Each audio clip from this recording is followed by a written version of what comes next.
guys, we're back with Cageside Rewind. This is the most recent one. Mr. Jose Delgado with that amazing performance. Hello, sir. Hello, coach. Man, what a cool fight that was. That was a fun one, man. How's it been since then? Life different? The sky bluer? The air cleaner? What's going on? It's been nice. People have been giving me my flowers. You know, it's been really sweet. A lot of people have just said really sweet things, and it's a cool thing. It makes you reflect on, like, there's so many roles that have gotten there's so many people that have played a role that have gotten me to this point. And, you know, it's like when I perform that well, it's a way for me to pay back to them. And that's been cool. That's been cool to see. And it's such a two-way street, you know? How was it with your family afterwards? How happy was your mom? She's more relieved than anything. You know, she's a mom, you know, it's tough. This is a tough sport to put them through. Yeah. So, man, but it's so cool. Like, I don't know if I talked about it last time, but just the walk back, like we're walking from the T-Mobile. I got tickets to go to the fights afterwards, and we all met up. We all took a picture in front of the UFC signs. It's the T-Mobile Arena, and we're walking back to the hotel, and I'm like, man, I brought them from like Yuma, Arizona to Las Vegas to the Mecca of the fight capital, the T-Mobile Arena, to International Fight Week. Like, it doesn't get better than that, man. No, and I remember you talking about it, how cool it was to be for International Fight Week. And the audience and stuff. You know, what a great setup for you. Yeah, the crowd was amazing. One of the things I loved about just the fight week, though, was how many of the highest level athletes in the sport that there is, and the rooms that we were cutting weight in. And you look over there, there's Ilya Taporia, there's Charles Oliveira, there's just champions amongst champions. And I was telling Benson, I was passing out in the hot tub, I was like, this is a room full of champions. Like, these are the rooms I've dreamed of being in, and I'm so happy to be in them. Yeah. Let's continue to be in them. I was going to say, just starting the conversation, you know, just being there. I think you're going to be in a lot more of those rooms. I want that. And you're going to have young kids looking at you going, can you believe that's Jose Delgado right there? Yeah. You ever feel like that when you're in there? Or is it, you've been around Benson the whole time. Yeah. But it's different, huh? It's different. I'm still I started so young in this. I've been wanting this since I was so young in life. And, you know, I did an interview with Matt Serra, and I was like, I remember Matt Serra, Shoney Carter. Like, I remember how cool that moment was. Like, and I'm sitting here just conversating with the guy. Like, that's still so cool, so surreal. Yeah. So tell me about starting in Yuma. So you lived in Yuma? Did you grow up there your whole life? Yeah, born and raised there. My family, my parents came from Mexico. They both immigrated to LA. All my siblings were born and kind of raised in LA.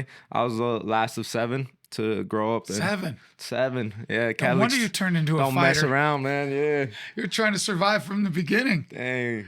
I could have been 6'5", coach. I had the scraps. If there was just 2 kids and split that, boy, you'd be in the NFL instead. God, you'd be making money. I'm all right with this path. So they moved to Yuma, and then you were born there? Born there, and just grew up in Yuma, Arizona, real small town. Really loved it. Like, when I moved out here, I was kind of astonished by just how fast-paced the life was. Like, it's just a hustle and bustle, just from traffic, just from getting to place to place. It was so different. Like, time felt like it moved so fast. I really loved growing up in Yuma, though. So you went to Cibola High School, is that right? Yeah, went to Cibola High School. Before that, I got into MMA gym, and luckily there was an MMA gym. This was 2009, 2010. Is that Chance? That was Chance Farrar, yeah. And that was a cool thing because that was a huge thing. He fought Uriah Faber for the WC belt. Like, that's a title contender. Yeah. So that was a cool thing to have. And it was funny because Uriah Faber was in the locker room, so I was kind of laughing to myself backstage. I was like, oh, how that's full circle. Awesome. Yeah. Yeah, that's good. Yeah. So when did you start getting into MMA? What brought you to it? Just a fan, man. My brother would always buy the fights. It'd be boxing first, and it was a WEC. I think it was Cerrone Varner was the first MMA fight I watched, and I was like, holy crap. Like, this is... The one where Varner got poked in the eye? I think it was Varner, too. It was the war. It was the one where they went to war, yeah. And I was like, this is insane. Like, they're kneeing. And I love boxing. And one thing I loved was, like, the communal effect that fighting does. Like, and I've heard people talk about, a guy ran up to Benson when we were walking out on the strip. He's like, oh, man, like, thank you for everything you did for me and my family. Like, watching your fights, like, we would all come together, and it was a nice communal event. And that's how I felt watching fighting. You know, my brother would buy the fights. All the cousins would come, all the uncles, all the family friends. and just like you could feel the anticipation of a big moment in a fight, right? And you could see like, oh, when it happens, and then that explosion, like I live for that explosion to this day. Like now I get to make my own, you know? You know, I was thinking that when you mentioned that, it makes me think about that moment in the Contender Series where your family's watching at home. Yeah. What a cool thing that is. That was cool. I knew that they were going to record them, but I didn't realize they were going to be like, they put them on during my intro. So I'm looking up, I'm like, what are they doing here? But so you guys watched it. How young are you then when you That start was watching? my whole life, like 6, 7 years old. Wow. Yeah. So I was just a fan, and then I got into it around 11. You 10, got 11. into the MMA gym at 11? Yeah. So did you think you started boxing, you started wrestling, or just kind of everything? It was. I mean, it was what the MMA scene was kind of back in the day. It was jiu-jitsu and a very not. It was boxing, kickboxing, jiu-jitsu. There wasn't much wrestling at the time until I got into middle school, and then started middle school and high school. Started focusing more on the wrestling side of things. Yeah. Did you enjoy wrestling? I think I came with the. This is a funny thing that I've been thinking about a lot post-fight is like how much of our identity, how much of we dictate what our identity is. So in my head, I was like, oh, I'm a jiu-jitsu guy. Oh. And I went into wrestling with that mentality, and I was like, I had such a hard time. And it took me a long time to like reflect and think back on, this is why I didn't feel like I did as well as I could have in wrestling. Like just these identity markers of what I thought I was or what I thought, you know, just that's that a powerful aspect of thing. it. What we think we are, we are. Like, Yeah. we will. Everything's a self-fulfilling prophecy. There you go. Everything. And that's interesting.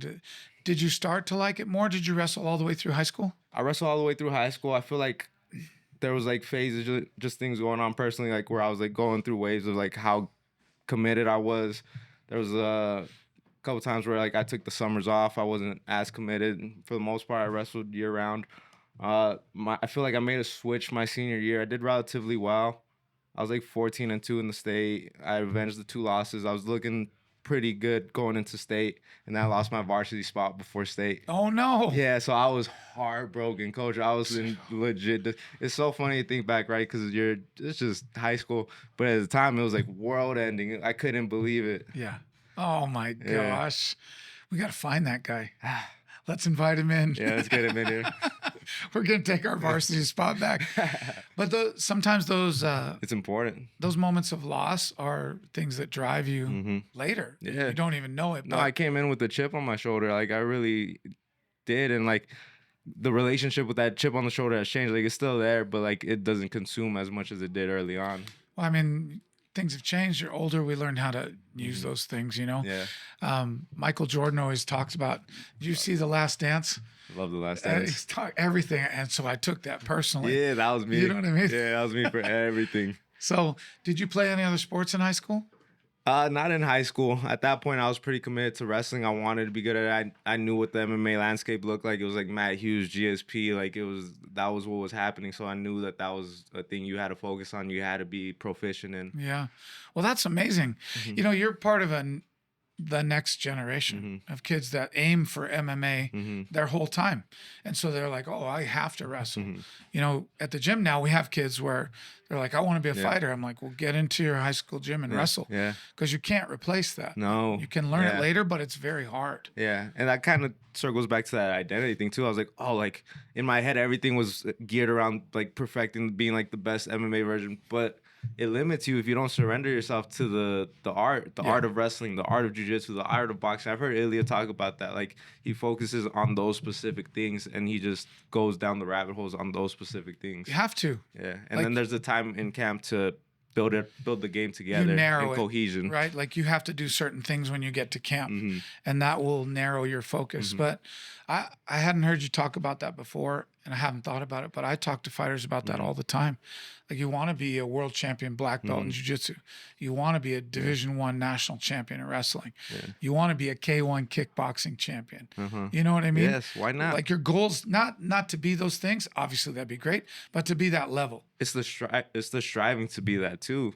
That's the path. The obstacle is the path. The obstacle is the way. Right. Yes, yeah, sir. I love that. So, how did you get to Phoenix? What brought you up to Phoenix after watching you and Ben?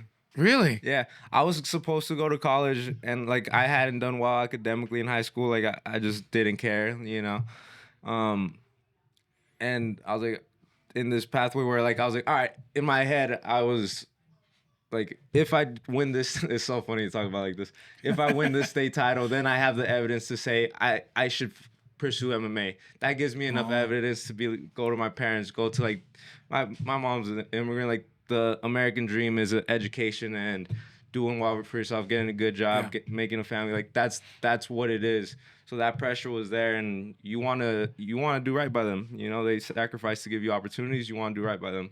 But this was the dream, and then this is what I felt in my soul. So it was like, all right, I need some evidence. And then when that loss happened, it was like, fuck, I don't have any evidence. Like I don't. All right, I'll do this path, and then at some point I'll finagle my way and I'll find my way back to it. But I was kind of lost too, so I was like, I'll go to college. And then the week before I was supposed to start, I was like, there's no way. Where were you gonna go? Just a community college in Yuma. So I was gonna stay in Yuma, which I didn't want to do because I felt like I was so comfortable. It's too comfortable for me. I was like, man, if I stay here, I might just stay here. Like this might just be it, which is nothing wrong with it, but it's just not what I want. Yeah. And like that fueled me to be like, no, I'm moving out here. I had seen you in Benson. I knew, and then Yuma, for having the team that we had down there and the MMA scene that we had with them there, we also knew like how limited we were resource-wise at the time, and just what it was.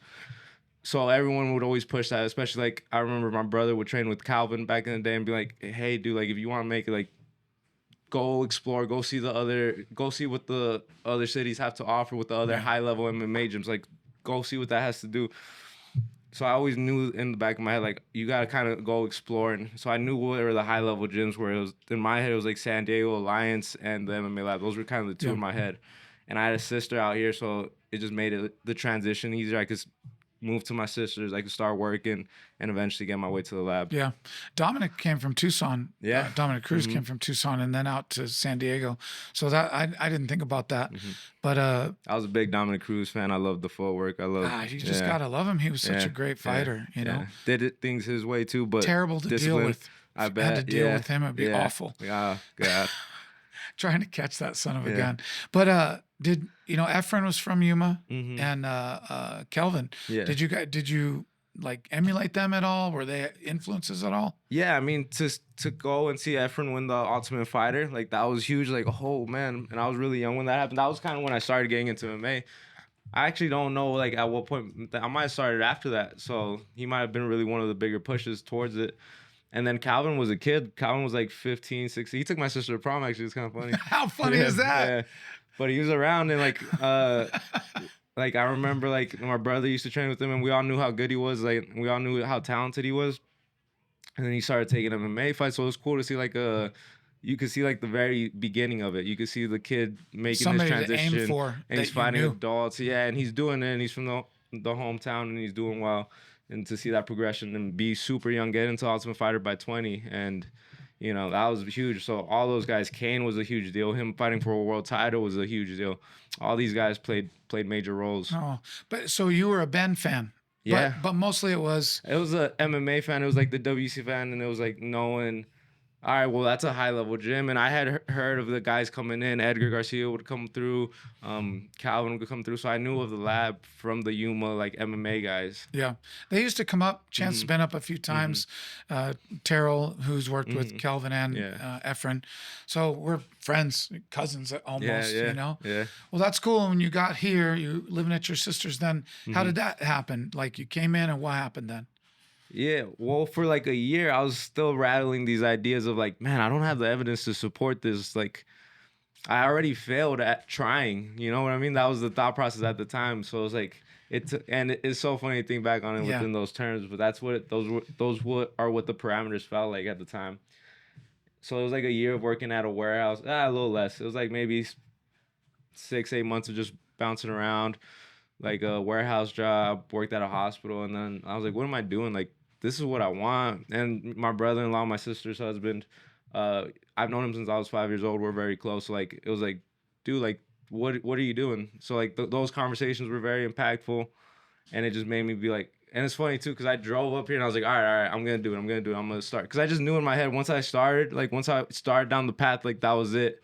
And there was the sense of fear, the fear of failure, right? It stops us from starting. You don't know where it's going to go. Yeah, it stops you from starting. Yeah. But I knew once I started, I was in. So it was just that. It was just getting over that hump. And I drove up here. I drove up to the lab. I got out of my car. I started walking. And then I went back in my car and I drove home. Did you really? Yeah. Oh, I never heard that before. Yeah. And then I came back like the week later, and I like the whole for like that whole week I was just beating myself. I was like, what am I doing? Like, what was that? I didn't live close, dude. It was like a 45-minute drive out the way. Were you just mad the whole way home? The whole way just fuming, no music. Yeah. Stupid. Yeah. Oh my gosh, that's hilarious. Yeah. Just nervous to come in? Just nervous, yeah. I don't even, it's hard to put myself back in that frame of mind, but yeah. And then the next week I come in, I roll with one of the guys. And I was like, oh yeah, like I love this. I just love this. Like I just want to do this. So I was thinking back, trying to remember how it came from you being a student to you being on the team to you getting where you are. Take me through that first part. Like you're just training here. How did you get on the team? I was training here. I think Joe Murphy started his jiu-jitsu class. I think he had been away for a while or something, and he just started back up. Jawan was teaching wrestling. Tim had just started the MMA program, beginners MMA program for just the regular class. And I was just doing every single class every single day. But I was so quiet. Like I still am quiet, but I was extremely quiet back then. I didn't say a word. I would look at you, look away, you know? And I think Tim vouched for me. I think all those three guys kind of vouched for me. Like, oh, like he's pretty good. He's tough at least. At least he's tough. Maybe he's tough enough. Yeah. So it was like it took about 6 months. I think the first conversation we kind of had was like, "What are you doing? Like, do you want to do this? Like, what are you in here for?"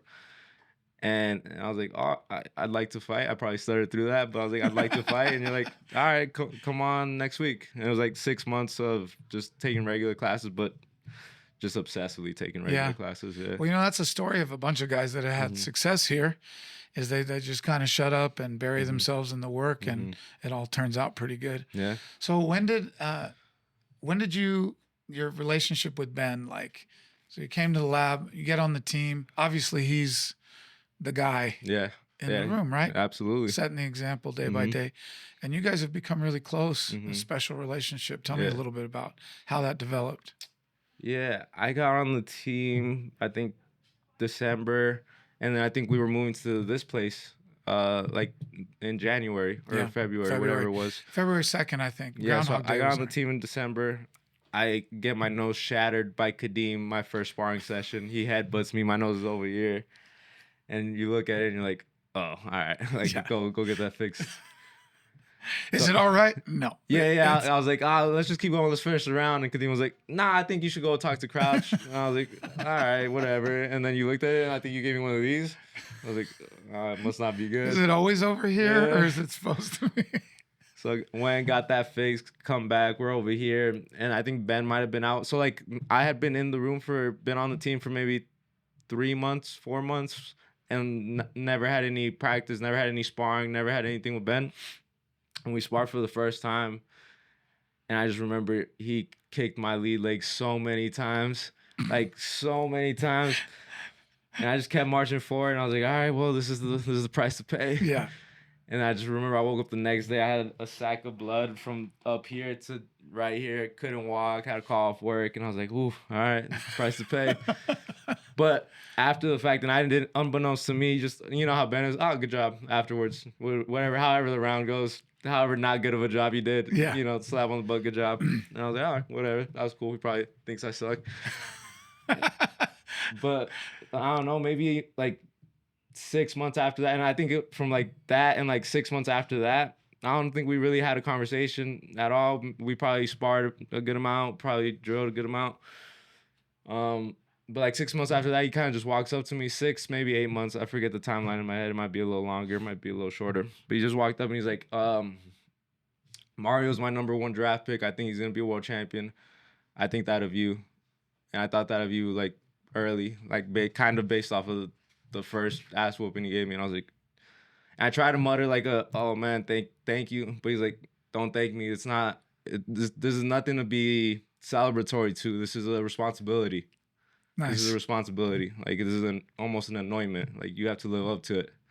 So, like, I understood the consequences of what he was saying. Yeah. I was like, all right, I'll pay the price. Yeah, careful what you wish for, Yeah, right? yeah, You're gonna get it. yeah. I love that. I didn't know that. Uh-huh. I know he always had high feelings for you. You know, Yeah. like Mario too. You know what? I was thinking about this and Ben's relationship with Mario and with you. You know, kind of special as far as his involvement with both of you guys' development. But people ask me if I knew Ben was going to be great from the beginning. No, Yeah. he just kept showing Yeah. up, and all of a sudden he's good, and he's really good, and it's because he kept showing up.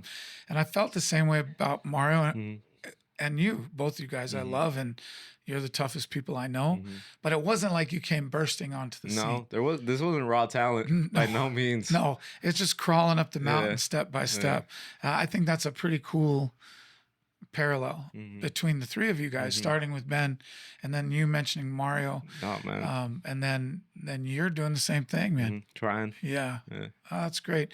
And he's been cornering you now. Mm-hmm. How many times has he cornered you in your career? Do you know? You got 10? Are you 10-1 now? 10-1 every pro fight. That's I awesome. believe every pro fight. Yeah. Yeah, that's good. The UFL tournaments. I was thinking of the streak you've been on those last. Basically, it's 4 fights. You've been doing it for a long time. Yeah. But I feel like you kind of have come into your own, starting with that LFA fight. Yeah, absolutely. Where we fought that really tough kid, first round finish, and then you get into the contender series, late notice. How long do we have for that fight? 11 days. You just stepped in and you did a great job with that kid and finished him, and that was a tough son of a gun. Tough guy. And then both your UFC fights. So, what do you think? Anything changed, or is that just that's part of the process? I think it's just part of the process. Like mentally, I think having the opportunity present itself to me, I think it was the process to get to that point, but then the opportunity made me really just know that like this is the time. Like this is the time to be great. This is the time to feel great. This is the time to surrender to greatness. Not everybody can do that, right? Like, not trying to shine you up too much, but the ability to step into the light and grow into it is hard. Yeah. You've seen some really good fighters that don't, that have a hard time with it, right? They go and they try and it's good, but I don't know if the lights are too big, but it's really hard for you. I've seen you grow into the ring. Like you take over the cage, which is a very rare skill. It's amazing. You were going to say? I think a big credit to that is like the community. And I remember when we went out to Connecticut, that was a really pivotal trip. That's where Ben offered to sponsor me for a good amount of time. But I remember you said the quote from, oh man, I want to attribute the quote to the right person, Marion Williamson. Yeah. We're all meant to shine. We're all meant to shine. And how can you give me the quote, please, before I butcher it? God, no, I want to hear you say it. The part that I love about it is that, one's own light gives other people the ability to shine. It gives them the permission to shine. I love that. I surrounded myself with very bright lights. I surround myself with you. I surround myself with Benson Henderson, with Mario Bautista. And their light allows me to shine. It gives me that permission. I love that quote.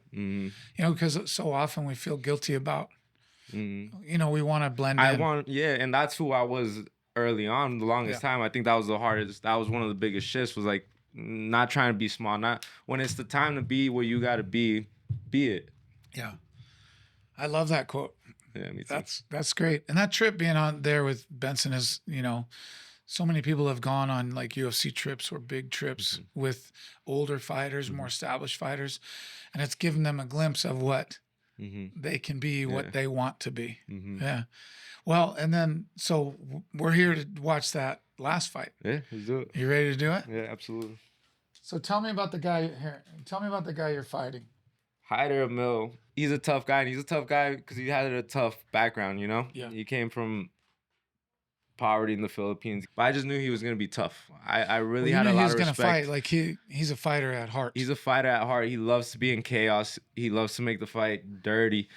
And he's good. He's 11-0, 2-0 amateur. All he knows how to do is win inside that cage. Yeah. And there's a confidence to that.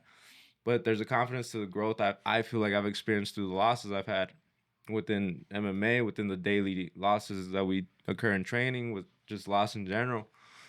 And I just knew that I just was going to be too sharp. I just knew he was going to be too reckless. I just knew I'd find it. I didn't know it'd be that early, but I knew I'd find the shot. I felt like that he was a very tough fight, but I felt like we win that fight every time. Even if it gets hairy, you know, we win that fight every time. So I'm gonna start playing this, but and it doesn't have your walkout. They're gonna play some stuff.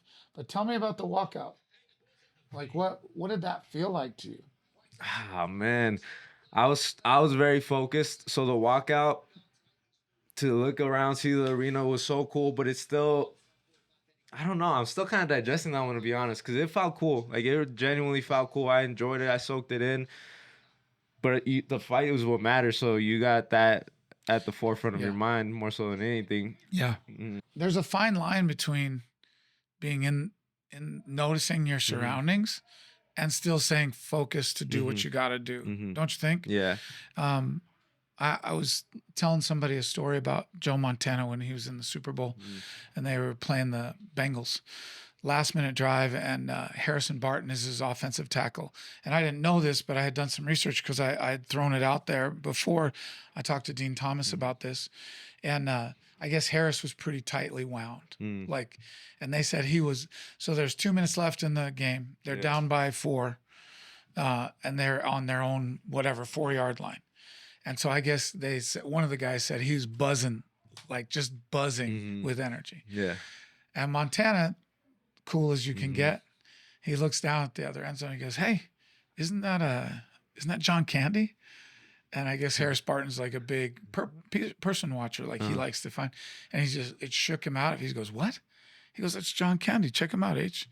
And he goes, "Hey, that is John Candy." Relaxed. And like it just set him down and like set the mood for their whole team. So like there's a happy medium in there, right? To be aware of your surroundings, but be able to dial in when it's time to go. Yeah. Do you feel like that was your walkout? That was the walkout. That was the Bruce Buffer introduction. That's what I want to play. That was cool. Too. Yeah, that was fun, man. I was like, dang, the flares are crazy with Bruce. When you walked out to him, I was wondering what you were thinking here. I didn't have a plan. I just got like, I don't know, magnetized to the guy. Right here, I was thinking, man, I should do something cool, but I don't really have anything in mind. I just wanted the fist bump, to be honest. How that's got to be surreal almost to have watched Bruce Buffer introduce Cain Velasquez, all the greats, and have him introduce you. Was that cool? Yeah, that was cool. The weigh-ins were cool. You know, shaking Dana's hand, looking at everybody in the background, Joe Rogan interview. Like, it's so surreal, but it's tough because in the moment you have to be that. You have to be that. So like, it's all upon reflection that you can really allow it. You have to perform it. Yeah. Like to earn all that, to get to take part in it again, or to make the most of it.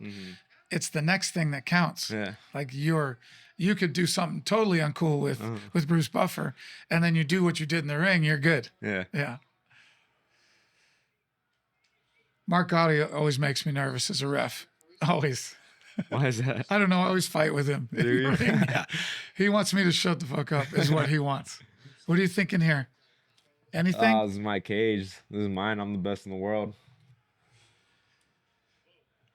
Him kind of faint glove touching surprised me. A little bit, yeah.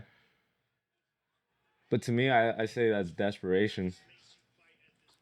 Boy, he threw that overhand right. Both times you slipped real easily. Man, I was blown away by how far he looked. I couldn't believe he threw it from his positioning. Yeah. I binked him up with the check hook really well.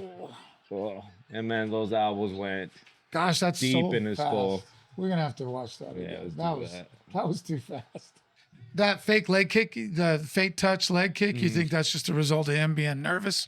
Or trying to establish that he's ahead. He's trying to establish that he's the guy. He's gonna pressure me, but I knew he wasn't, and that belief was so steadfast.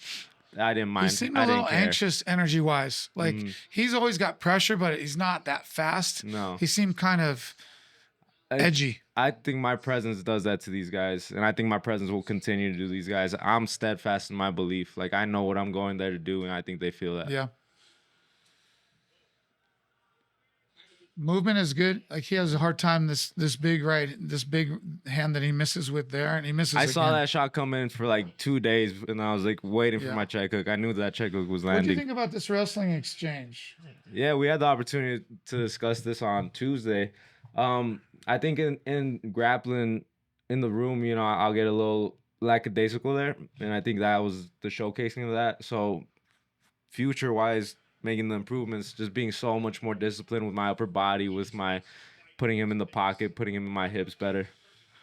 That combination right there is so sick. Mm-hmm. Like for you to throw that, you threw that hook, barely missed, through the left, kind of a hook, and caught him behind the head, stepped through with the knee. Well, we talked about that beautiful. Tuesday, man. That's the 4th, 5th part of that sequence. Yes. Like this is to just see what he does, see what his reactions are. All right, he's staying. Yep. All right, we'll find it. Yep. Yeah. That shot to the body. We had talked about doing that a lot. You're really good at changing levels, changing your weapons, but just that shot to the body and then coming up, the right hook almost got him. Thank God it didn't, Coach. My hand's been a little sore, so I was glad not to have not it. to hit too solid on that. Yeah, I was glad about that. Was sick. I love to see that energy. How much of that? What are you feeling there? Like, you started talking about the Delgado family on the camera. Yeah, I don't know what that came from. I didn't have that planned. I didn't have none of that till like the camera. I just saw the camera and I was like, I don't know. It's funny. I heard Rick Rubin talk about like the channels are just open sometimes. Yeah. And the thoughts come from someplace else. Yeah. And let's just make those channels as open as we can. I like that. So that's what I feel going into the cage too. I'm not thinking about the next moment. I'm surrendered to the moment to be great. And I just want the channel to be as open as it can be. And I don't put any real thought in terms of, like I do think about like the post-fight interview and things I want to say. But in terms of the fighting, in terms of the immediacy after a victory, like I just want to let that come. Well, and that's so primal too, right? Like it's so primal. You think you're gonna do something. The channels are so open, and then everything comes out. Whatever's in your heart and your soul comes out. Yeah. I want to see that little moment with Benson at the end. Yeah. Just he's so proud of you, you know. Oh, we can see it again. Why not? Let's get a slow motion of it too. And then the hook coming back. You know, it was good at that. Casey Kenny had a really nice hook to the knee. Yeah, Casey would catch me with that, man. I've stolen from all these guys, man. It's one of the coolest things about this room is there's so much high-level training partners, and everyone's got fun ideas, and they're all going down the pathway of something. Even just the stuff we were working on this morning, like being able to practice and talk about stuff and steal the ideas. You always had a really good knack of bringing knees up the middle. You know what I mean? Yeah. People are going to scout us for that. We're going to send them different. We're going to have different ways to get there, but they're still coming. Yeah, we'll find it. So, what after you win the fight, like the post fight, what I wanted to talk to you is, how is it dealing with the press and like planning on what to say, angling for another fight? That's something we never really. You don't have to do that before you get in the UFC. Yeah. And now that you're on an incredible, 4-fight win streak, but involved with the UFC, a 3-fight win streak, Contender Series, and your 2 finishes in the UFC, like you're in a position to kind of ask for the things that you want. Is that a different thing? Is it just part of the game? Yeah, it's part of it, and it's kind of having to accept it. That part is a little bit more difficult for me. We were just talking about like separating the art from the business, and if it was up to me, this is all the bag would be. This is just it. How good can I be at being a craftsman? Can I be a master at it? That's the path I want to be on. That's all that takes all the focus. That's all consuming. Yeah. But at the end of the day, this is a business. The UFC is such a conglomerate. Like you have to, you can get lost in the shuffle real quick, 100%. real quick, even with good moments, even with the sweet moments. So I want Noche UFC. Sean just told me that it's filled up. Hopefully something still pops up. If not, something good will still come. But I just want them to hear me. Like I want them to, and that's an idea I've been thinking about too. You know, growing up playing your role a little smaller. You know, you kind of become fearful of asking for things, but that's the only way people know what you want. Yeah. And I want to be great. Yeah. So give me the opportunity. You've seen people that talk be rewarded in a good way and bad ways, right? Yes. Like McGregor was great because he had this whole persona and he'd say it, but then he'd step in the ring and do his thing. Yeah. And slowly that's deteriorated to be more talk and less do. Is there a, like, that would be something I'm going to talk to you about off camera. Yeah. Is that as you get better, because these are going to happen for you much more. There's going to be championship ahead for you. How do we stay there? It's a conversation I had with Benson when he was champ, talking about how Jack Nicholson talked about Tiger Woods. You know, Jack Nicholson is the most wins of a golfer ever, majors. Tiger was almost there, and he was 30 years old. And they asked Jack, "How is Tiger going to be the greatest of all time?" He goes, "We'll see. Let's see when he gets married and he has kids and he has these responsibilities and life changes for him." It is hard to stay true to that perfect self in the ring or in your performance and still do the other things in life. How do you feel about that? Are you excited about those challenges? Yeah, I'm excited. I'm nervous. I go into it with putting thought towards it, you know, even as an early kid. Like, I was look at guys and, oh, why didn't that guy have the career he said he wanted? He said he was on the path for. Oh, well, he let this pitfall happen. He let this pitfall happen. And sometimes it's just with the best of intentions, right? It's family, it's friends, it's this, it's that. And it's not ill-intended by no means, but the path has to be, you have to walk the path. There's no other way around it. So I don't know. Like, I think it's constant. Yeah, I think it's a constant. It's tough. You can't be over checking. You can't consistently be nitpicking, micromanaging, but you do have to put your eye on the horizon and make sure look at the mountaintop, looking at that, and then check the rocks on the path. Yeah. And then look to the mountaintop, make sure you're still going. But it is something, like, right now, it's not a thing for you, right? No, it's not too bad. You're still young. You're still like, your main focus is fighting. And, but the press is another thing. Yeah. The call, you know, making sure you make the right moves. Can you get on the shows you want to? It's not something I think about too much, but it is part of the game these days, you know, trying to get the right opportunities. I don't know. I just find it interesting. It seems to be something that's on your mind, which I like. Yeah. And it's not something you worry about, though. You're just good. You feel like, I'm good to go on this thing. How so? What do you feel like you have a good plan for it, I guess? I'm still learning. Yeah. Yeah, but it's part of the thing earlier. Like, I'm good with knowing that if you put me in the room, I'll figure out how to grow to it. Like, I'll figure it out. So the fear of starting is gone, and I think that's important. And that was one of the biggest things that held me back in the past. Yeah. And I feel like that's been one I've conquered. Well, conquered is a hard word because I think everything's a daily, you got to pay rent daily on all these things. Success is least. Rent is due every day. No, I just find it interesting because I don't really like that part of it. I don't like the social media part. I don't like the press. I don't like that you have to say the right things.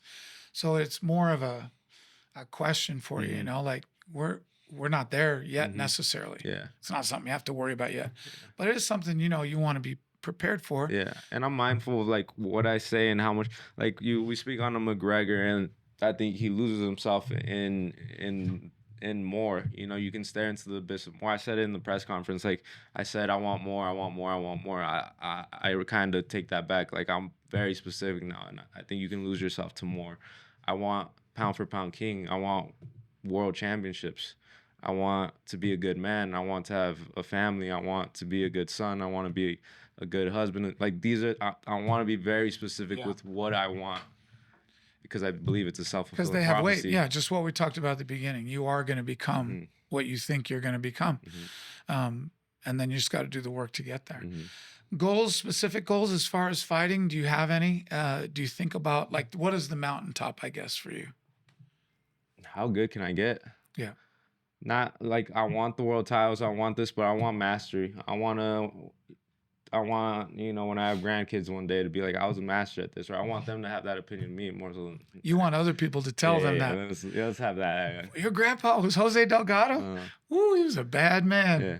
Master. Yeah. Master. That's the word I want. I like that because every day we got to get better, you know, as a person, as a fighter, whatever we're doing. If we just strive for that, we're going to go the right direction. Yeah, I like that. Well, I've enjoyed this, man. That fight was awesome. I've enjoyed all of it. It's funny that I didn't know Ben was the one that kind of pointed you to me, but it makes sense because you are kind of quiet. Yeah. I love revisiting that. Yeah. So thank you, man. Thank you. Congratulations. We got much more to come.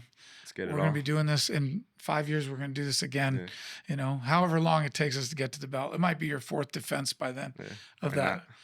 45, but then we got to move to 55. We got to move to 55. Maybe put Ilya out to pasture by then. Ilya's the guy. Yeah. If you want to be known as the best in the world, you got to beat Ilya. Yeah. You got to beat Islam. Yeah. You have to beat those guys. Well, and those were your goals. That's the mountaintop, right? To be as good as those guys, to be able to compete at those levels. You're a pretty cool guy in my mind. Thank you, man. Thank you, I Coach. appreciate you. Love you. All right, guys. We'll see you next time.